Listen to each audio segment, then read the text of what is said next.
kontrol hartu zarete. Eta Amaia Barandiaran bere Zabali.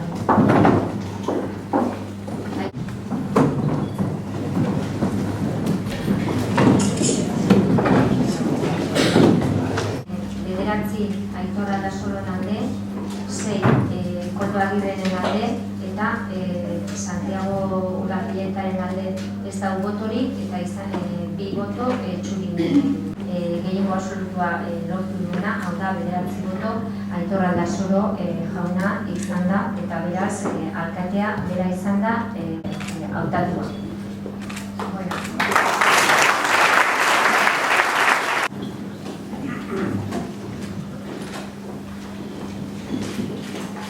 Hauteskunde arratsean guztiak geneukan antza,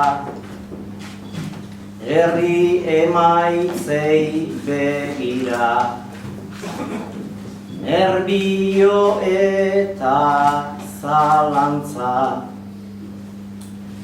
Orain emaitzen musikan, egin behar dugu dantza, pauso sendoak emanaz, berantza eta gorantza,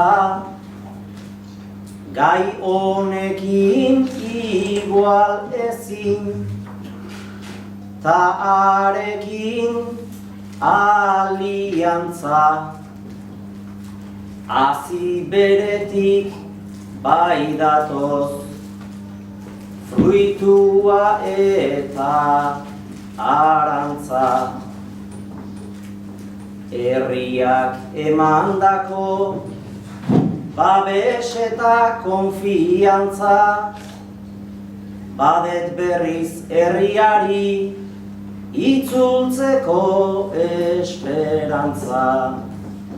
Badet berriz herriari itzultzeko esperantza.